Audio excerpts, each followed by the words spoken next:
Hey folks, this is the podcast Invest Now America. I want to talk to you. Not too long ago I talked to you about Dr. Boyce Watkins, boycewatkins.com.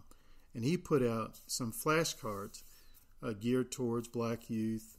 And I think they're like 52 flashcards. Talk about wealth, assets, liabilities. Great flashcards. They're fantastic. And here's one thing I want to say about those flashcards. Man, those flashcards are good for anybody. Any age, period.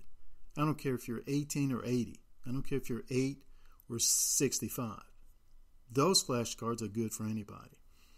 And I've come across another set of flashcards, and I want to say the same thing about these flashcards. These are done by Future Fortunes Academy, and their mission statement is providing kids with valuable financial lessons early in life for a kickstart in their path to financial freedom. And, they're on Facebook.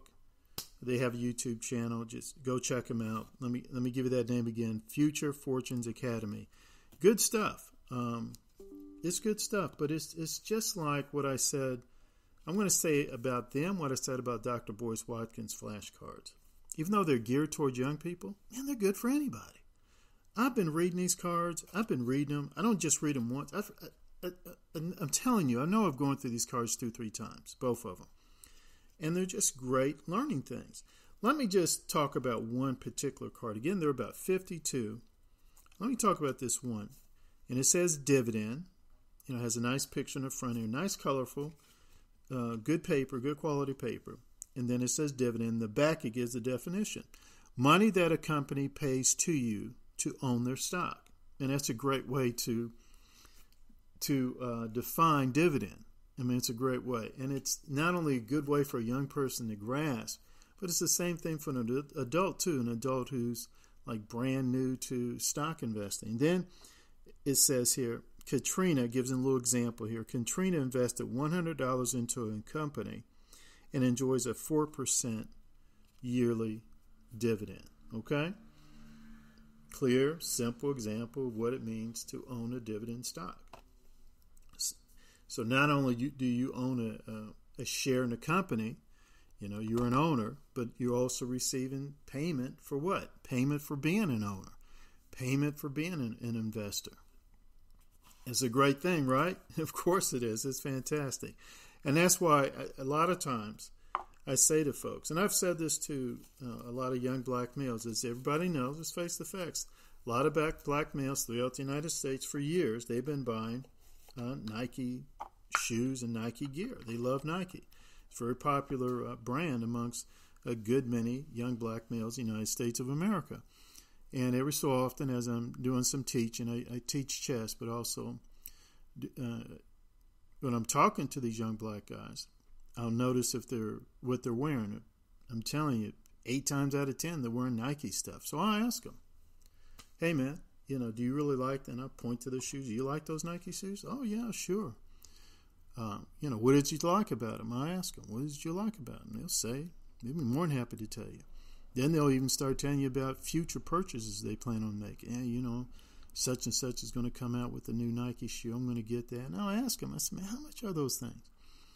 Every time, I'm surprised. I'm shocked. I can't believe to pay that much for shoes. I never forget back in the day, I think one time I talked to my dad about buying some shoes, and he said, how much are they, son? I said something like $10, $12. He said, what? Man, these Nike shoes? $200, $300 easy. Now, if I'm wrong, correct me. Make a comment and tell me if I'm wrong. But I swear to you, these young guys are telling me $100, $200, $300 for some pairs. And some of these Nike shoes, they are like limited edition shoes. They are purchased, they're gobbled up, and they're resold sometimes for 2-3 times the retail value. There's one guy who made a multi-million-dollar company around that. Can you imagine that? That's amazing. These are shoes. These are gym shoes. It's amazing. But anyway, let me get back to this. So I ask them, I ask a young guy, I say, hey, do your friends like Nike? Oh, yeah, coach. You better believe everybody wears Nike. You don't wear Nike? I said, dude, I can't afford Nike. You forget that. I can't afford Nike. They'd be laughing at me, man. And so then I'll say to them, wow, well, you buy the product and you like it. You're going to buy more of their product. You've already told me that. And you've even told me your friends buy the product and they like it. They say, yeah. I said, okay.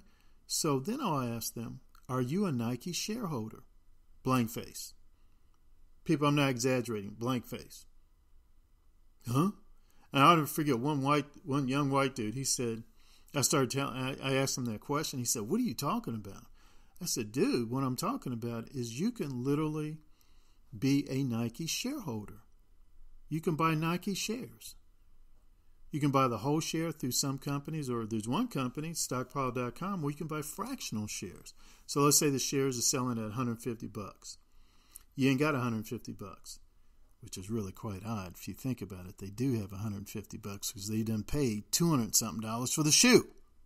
But anyway, so I say if you can afford the full $150 through stockpile.com, you can just buy $25 worth of Nike share, and you'll get it. And you can keep building on it from there. And like they still just look at me with bewilderment. And so, one time one guy said, well, how do you do that, coach? And I wrote down stockpile.com. Go there. Hey, go there. Don't go there on your own. Let your parents know what you're doing. And go check it out. And you can see how you can do that. And I said, then on top of that, I said, Ben, did you guys know that Nike pays a dividend? What's a dividend, coach? I said, basically a dividend, and let's go back to this card. It's interesting, the card put it this way, because that's the way I put it to the young people I talk to. Money that a company pays you to own their stock. I said, man, that's what it is. So if you're going out here buying their product, and again, I'm continuing my discussion with these young people. I said, man, if you're going out there buying their product and you really like their product and you see how popular their product are and you have no complaints about the quality of their product, why not be a shareholder? Why not be a shareholder? You're putting up 200-something, 250, 100-something, 125-something per pair. Dude, you can afford to buy, if not at least one share, you can at least buy a fractional share again if you go to stockpile.com. I've done that twice, and they're just astounded. It's like a whole paradigm shift. And it is a paradigm shift as far as their thinking is concerned. They're consumers. They're like consuming this product. They like buying this product. Now, I'm not saying there's anything wrong with that. I'm not saying that's right. I'm not saying that's wrong. I'm just pointing out the obvious. They're consumers of this product. They like Nike shoes. They like Nike gear. They will buy it. I don't care. Low income, middle income, high income, they will buy it.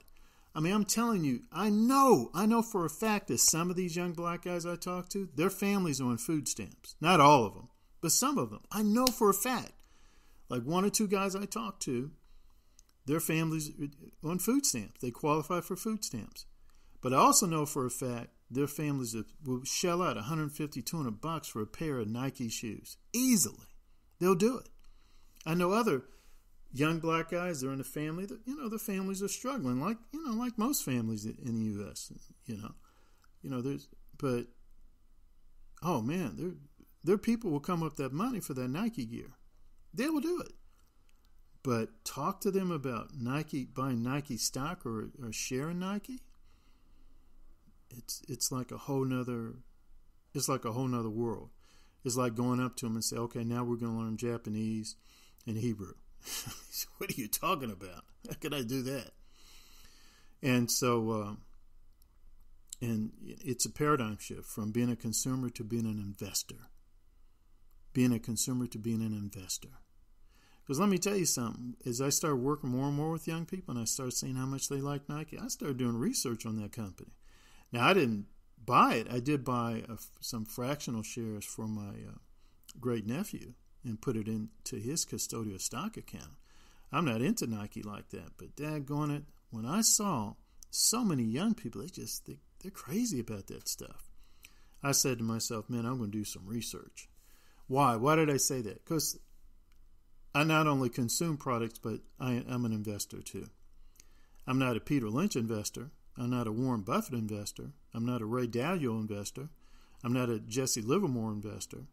I literally, I'm doing good if I got $150 to invest. But whatever the little bit of money I got, I think like an investor. If there's a product that I really like, first thing, that's when my investor hat goes on. I start researching that company. And boy, if that company offers a dividend, man, I really start getting excited and do a little bit more research in that company and make a decision. So I just wanted to share that. I'm not saying buy Nike stock, not buy Nike stock. I'm just saying being an investor, an essential part of being an investor. I said we need to encourage our young people, particularly young black males in this country, to not only act like consumers, but also to think like investors. And again, these flashcards, Future Fortunes Academy, check them out, 52 cards. And I also would say again, hey, check out Dr. Boyce Watkins, his flashcards. It's good stuff. They're good cards. And I highly recommend that anybody get them. Anybody get them. Now I'm going to talk about the cards some more because I'm just that excited about them. Hey guys, go to my website, investnowamerica.org. Sign up for my blog. And about once or twice a month, I put out information. I'm not someone who's trying to sell anything. Although, I take that back. I am going to start selling shirts and caps because I need money to keep this thing going, and also whatever little money I can make. Hey, I'm gonna buy some. It takes time to do my research on these companies and to decide what I'm going to put into my personal portfolio. But I also sell these products with the hope that I'll be able to help other young people start custodial stock accounts. In fact, up to now, I've helped about 7 young people start custodial stock accounts, and it's really something. Over time, they get more and more excited about it. To where now, if I say to them, "Hey, man, how's your portfolio doing?" Oh, they tell you. And if they don't tell you immediately, they'll email me the information. They get excited about it. Think about that. I have helped young people between a total of 7, and they're between the ages of 9 and 16. Boy, what a financial future they have. If they stick with it, and if they keep learning, and they keep doing their research, boy, what a financial future they have. Hey guys, thank you again. My website, investnowamerica.org. Check it out. Sign up for my blog.